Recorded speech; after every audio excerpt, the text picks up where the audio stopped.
Money Radio, discussing the business of making and spending money. Hello, you're welcome to today's edition of Money Radio on Leadership Podcast. Money Radio brings in Nigeria and also in other parts of the world. My name is Innocent Odo, and today we're talking about technology in this segment. And we are focusing on the issue of agrotechnology opportunity for Nigerian startup businesses and how they might use it to boost job creation in the country. And this is coming on the heels of the just concluded Forum for China-Africa Cooperation that held in Dakar, Senegal, just about 2 days ago. And the Chinese President Xi Jinping has offered to create an exchange program that will boost agrotechnology between China and Africa. And of course, when we talk about Africa, we talk about Nigeria, that is a giant of Africa. And so we are looking at the modalities and mechanisms that we in Africa, especially Nigeria, will set up in order to exploit the opportunity of this agrotechnology exchange to boost our economy. I'm not alone in the studio. I'm here with an ICT expert, the usual person who adds value to this very discussion. I'm talking about Hanel Jafar. Hanel, you're welcome to the program. Thank you very much. It's a pleasure to be here. Good afternoon, yes. Thank you. Now, we have an opportunity once again. We call it a Forum for China-Africa Cooperation, FOCAC. It just ended yesterday. It started on Monday and ended yesterday. And among some of the things that the Chinese government promised Africa, Nigeria to be specific, is to create an exchange program where both sides can explore an agri-technology opportunity to enhance their capacity, especially for Africa, especially also for Nigeria, that has a lot of promising startup businesses in right now. So, what is your take on this very opportunity that we have been given by the Chinese government? You know, there's usually this popular saying that says when preparation meets with opportunity, Yes. There is every possibility for success. So we should ask ourselves, are we prepared to meet this opportunity? Is Nigeria in the state of preparation, or are we prepared to exploit this opportunity or to admit this opportunity so that we'll now start looking at when we'll start smiling to the banks or smiling while eating? Well, there are so many things that we need to put into consideration in the area of preparation. And one of it is, as usual, I always talk about the academic perspective. While agriculture is the local-based agriculture tends not to require any level of literacy. It will still not rule out what merchandise agriculture is bringing forth, and what has the government done to move these guys, local farmers or local headers, to the modern state headers? What exactly are they doing? What exactly have they done? These are the things we need to do in preparation, in the preparation stage. But generally, looking at the whole opportunity, the good one, if we're prepared and if we're truly prepared and ready, and we exploit the opportunity, it's supposed to make all of us happy, make the country grow, make our GDP grow as it has been growing. And that's my take. It's a good one if we're prepared and ready to embark on that aspect. Oh yes, preparation, like you said, once it meets opportunity, it becomes a success. But in terms of this quest for technology, it's very, very important that Nigeria and indeed the rest of Africa put in more.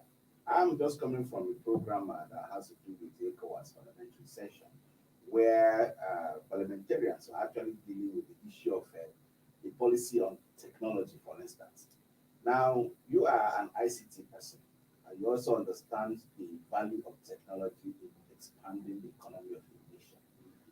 We have not really made ourselves available for technological opportunities like this, even when they are offered to Nigeria. I agree there are some basic things that we have done in the startup business, for instance. that young people have gone through some kind of resilience, maybe are making some significant impact in that sector. But it would have been more if there has been a policy framework that will guarantee more for success if we pushed it with that technology, the type that the Chinese are actually talking about. Yeah, but one thing we need to always, when we're talking about them giving us their technology, is it that they are giving us the technology as end users? Okay. Because if they're giving us the technology as end users, it's as good as us going to the regular market to get it, because they are selling it as though that they are selling it. Exchange program. Yeah, exchange program. That means we give them something in return. Yes. And what is it that Nigeria is giving? Because there are just so many things you need to put into consideration before you can draw out a final conclusion, or before you can conclude on the whole subject matter. But notwithstanding, as I said earlier on, it's a good one. Agriculture is, it used to be Nigeria number one dominating industry before oil came, and we forgot that agriculture used to be our father. Yet now we are looking at a way of diversifying from diversifying to non-oil sector, and taking a stance from having this over-dependence on oil to other sector.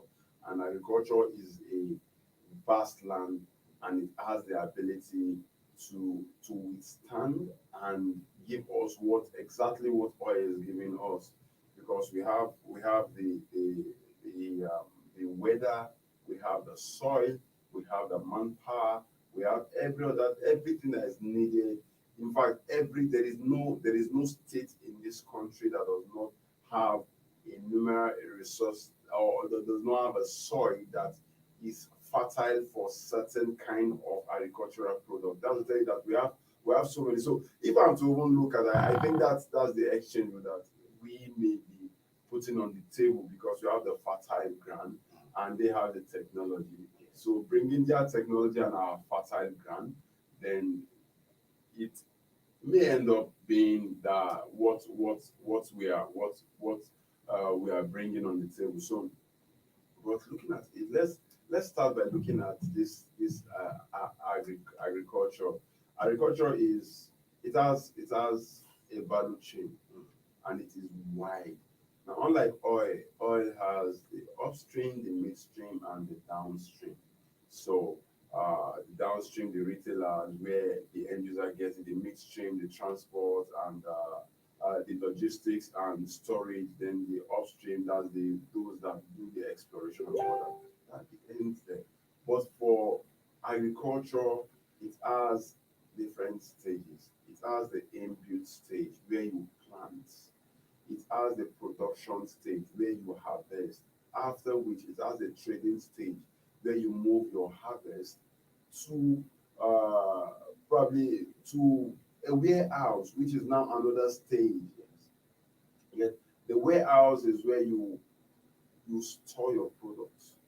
Now, after warehousing the product, it moves to the processing stage, where you will now add value to the product, either by means of packaging the product or adding it to another product that brings up an end product that will now move from the processing stage. It now goes to the last stage, which is the wholesale or retail stage. Yes, from there, that's where the end users will now decide to buy the product. Now, each of these phases or each of these stages has its own agricultural, it has its own innovation that can come into it to make it easier. Because when we're talking about agri-tech generally, we're talking about agriculture with technology that brings forth efficiency. Yeah. There is no big elaborate, there's no elaborate definition of agri-tech than just making sure that there is efficiency in agriculture. Before now, it used to be someone having to take hoe and cutlass to weed away to weed off the grasses and the unwanted plants, after which they would now manually infuse the seed, manually infuse the fertilizer, manually impute all they make the ridges and all that. The process is so cumbersome in that imputing stage. And it requires high level of manpower. Now there is technology where you don't need to, there is automated ridging technology where it helps you to carry out the ridges. There is automated seeding technology where it helps you to plant the seed. There are automated, what's it called? There are sensors, IoT sensors, that has the ability to sense that the ground is dry and needs water, and it triggers the water around to sprinkle water around the farm. There are sensors that check for photosynthesis and check for sunlight ray and all that. All these are the innovation. It does not require you having to move from where you are. From your system, you can begin to monitor all the necessary things that needs to be monitored. In fact, there's what's called GPS farming or satellite farming, whereby once you've been allocated your land, you can get an image of the land to know how fertile the land is, no matter how big and how massive the land is. Now you want to know how fertile it is by satellite. Wow, interesting. Yeah, we have been talking about agrotechnology and the collaboration with China, coming on from the heels of the FOCAC meeting that just held in Dakar, Senegal. We've been talking about how Nigeria and other African countries can, work out modalities and systems through which they will exploit this opportunity that has been given by China for agrotechnology exchange. Is on that, we'll come back after a short while. Take a short break. We'll come back.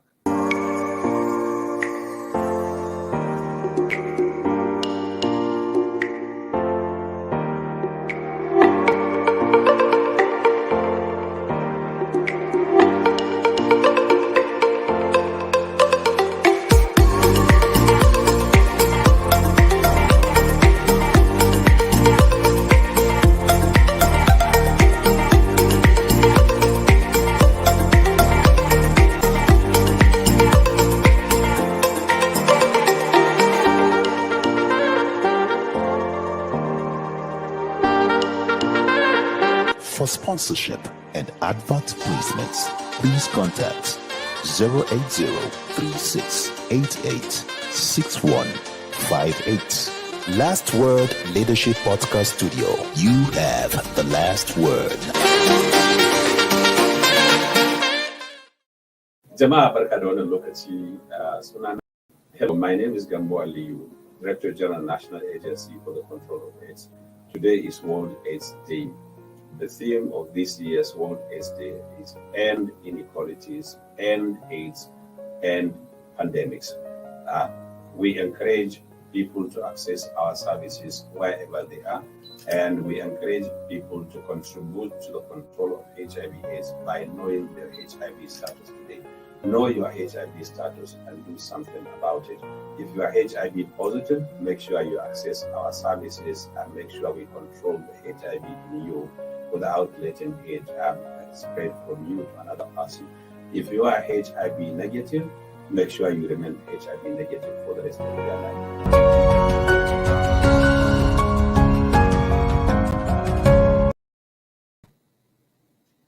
Welcome back. If you're just joining us, we've been talking about how Nigeria can improve its agrotechnology to boost startup businesses in the country for job creation. And I'm in the studio with Hanil Jafar, doing justice to this very important program. But before we go on, let me remind us that today is World AIDS Day. And we are beckoning on everybody. For those of us who might have the virus, it is not a death sentence. You can go on there and have your test. And for those who have tested positive to the virus, it's not a death sentence. You can always take your antiretroviral drugs to remain safe and to also remain alive. So, but it is important that even those who have not tested before should go and do their HIV test so that they will know their status and take that from there. So let's come back to our discussion, talking about how Nigeria can improve its agro-technology to boost startup businesses. Like I was said before, we went on that short break. We're talking about an opportunity that has been offered to Nigeria and Africa by China as a way of boosting the relationship between China and the African continent on the platform of the Forum for China-Africa Cooperation that had their 8th Ministerial Conference in Dakar, Senegal, just ended yesterday. So a whole lot of promises that the Chinese government made to Africa, fulfillment of their quest to ensure that they strengthen that relationship. And one of which is what we're talking about now, which is agro-technology. Now, before you intervene, Jafar, let me read a statement, just a brief of what the Chinese President Xi Jinping said in his remarks during that opening ceremony of that particular conference. He said, and I quote, "China will undertake a 10 poverty reduction and agricultural project for Africa and send 500 agricultural experts to Africa. And China will set up a number of China-Africa joint centers of modern agro-technology exchange." Very ambitious. Yeah, it is. It is. Agro-technology exchange. It's a good one. It's a good one. Just as I said earlier, are we ready for this? If we're ready for this, it's lovely. It's huge. But I've learned not to conclude by seeing the surface. I like seeing behind the thing than just seeing the surface and running into conclusion based on what I am seeing at the surface, because I believe the surface is a product of what has happened behind the scene.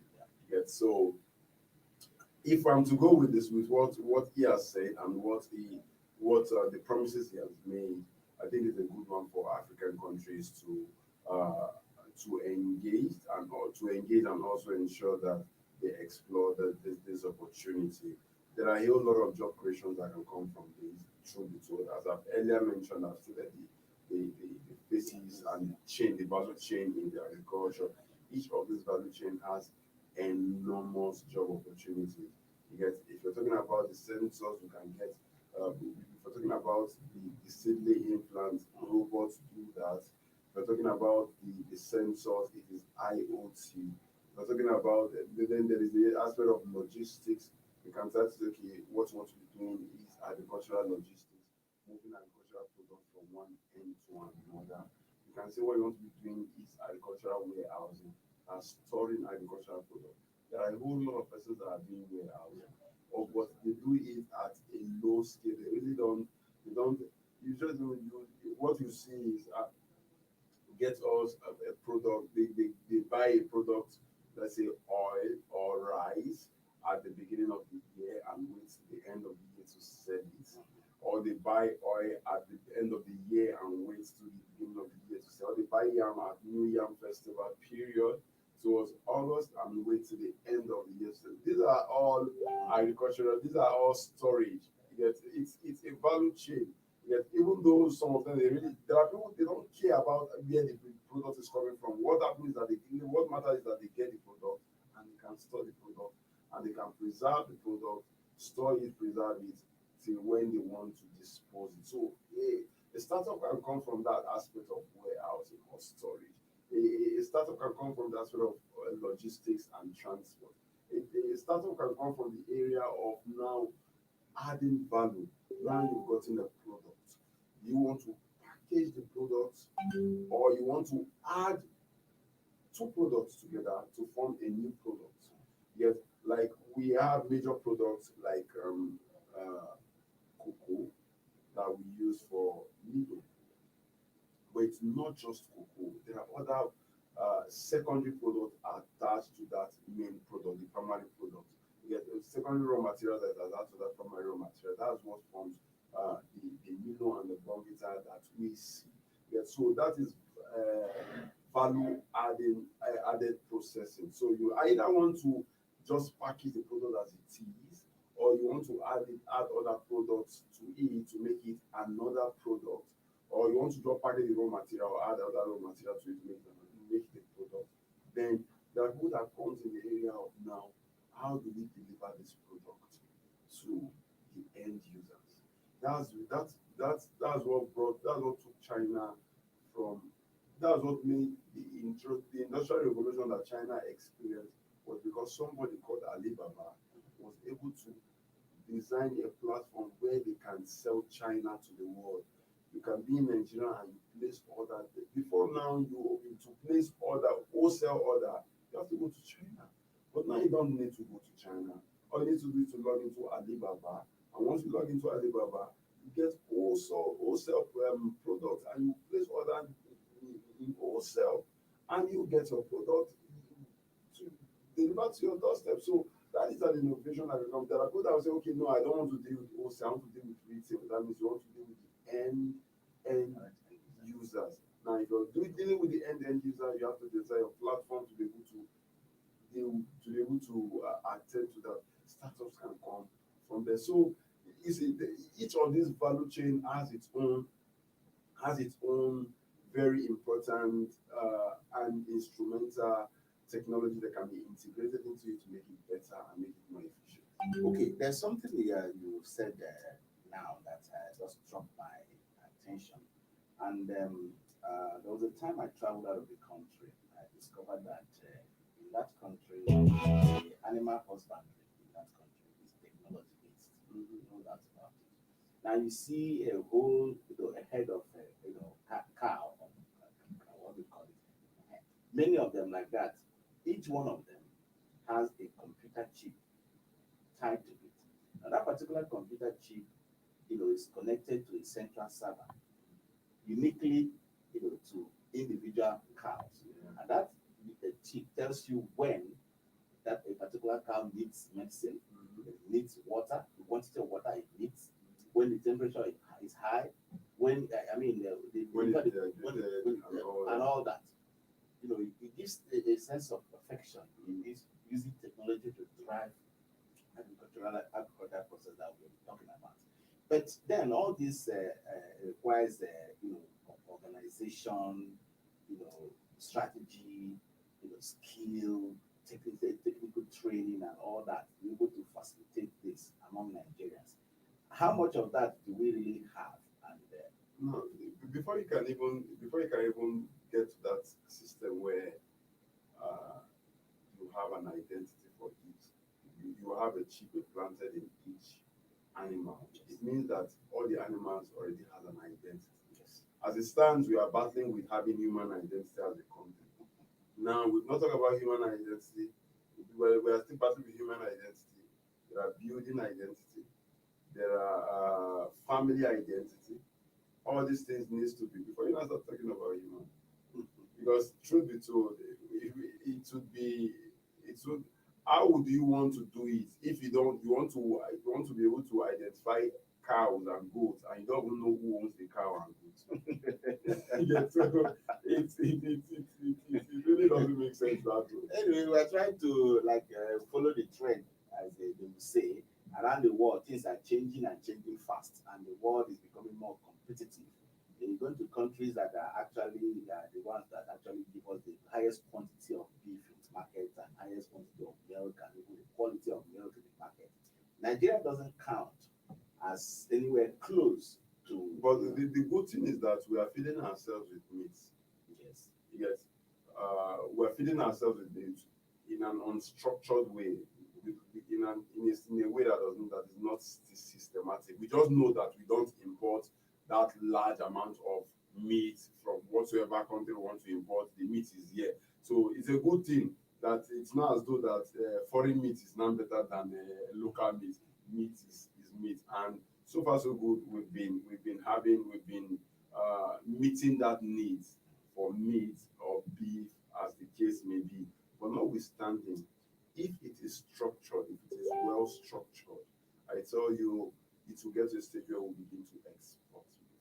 Yeah, that's what we're talking about now. Let's find a way to structure this thing to give it the value that it requires.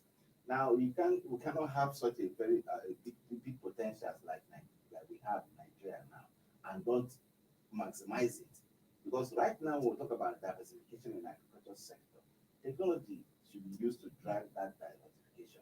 And once you come to not just crop production, but even animal husbandry, Nigeria should exploit that opportunity. And that is why the Chinese are actually giving this thing, this technology exchange program. So it is, I think it is time we have to start, making the structure, streamline the structure, making it more expansive, modernizing everything, making it having a proper strategy for anything that has to do with agriculture, using technology to drive it. See, there is little or nothing you can do when there is no willpower to do certain things. That's one. Two, we should understand that those that are in power needs to know about this. At times I marvel and I ask myself if these persons truly understand what it means to integrate technology into agriculture. Because technology is integrated in everything now. There is health tech, there is ed tech, there is even gov tech. That's integrating technology in them. I was in a program yesterday and I was saying the best thing that can ever happen to Nigeria is when Nigeria decides to integrate technology into its processes, where I don't need to meet anybody working in government to get anything done. From my system, I make requests. From my system, I do whatsoever thing I want to do. I told them that Estonia is a digitalized country. Everything in Estonia, you do it, they are digital. The only thing that you can do in Estonia, I think, is marriage digitally. That's the only thing you can do digitally in Estonia. Every other thing, including voting, you decide if you want to vote physically, you can go. Or if you want to vote from the comfort of your home, you can still do it. Yeah. So once we're able to integrate technology into the government, it makes things easier. But at the same time, it causes corruption, and certain persons may not want corruption. Well, certain persons may not want corruption caught, but we have to use a certain method to actually force them to begin to do that. But the world cannot be going forward and we are stagnant. It is on that note that the Chinese are actually helping. A lot of people have actually tried to criticize China's involvement in Africa, in Nigeria, they're trying to burden us with debts, because of the massive loans that we're getting from them. But the Chinese President Xi Jinping had come out to say, well, it is just a mutual relationship that has to do with a win-win situation. There was a time even the Chinese themselves actually needed help. They sought help from outside. They got help from even the US itself. They also got help from the US. So the relationship with Africa, and especially Nigeria, is such that it's going to help Africa to chart their own path to progress. So the help needed should actually be taken and used judiciously. That is what the Chinese are actually talking about in this area of agro-technology, for instance, trying to not to come and exploit the potential that we already have in this place. We've been having a nice time talking about how Nigeria can improve its agro-technology to boost startup businesses and create the necessary job employment for the Nigerian youths.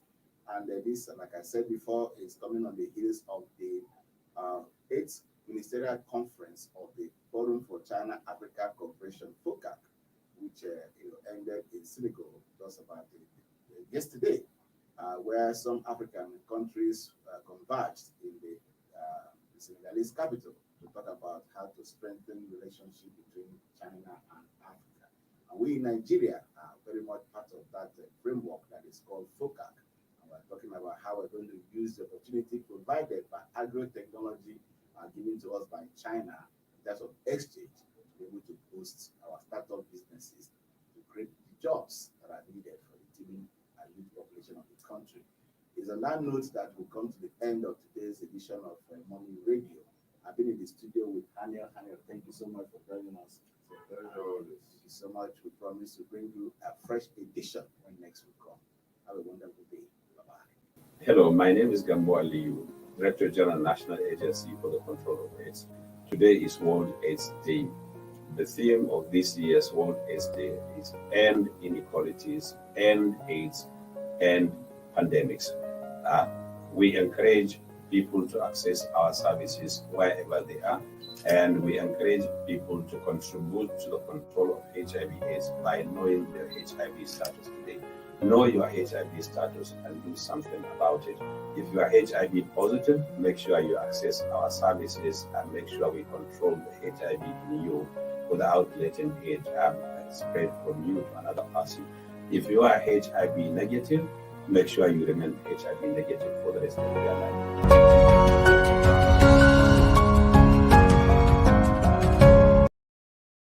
Thank you for watching. For sponsorship and advert placements, please contact 080-3688-6158. Last Word Leadership Podcast Studio. You have the last word.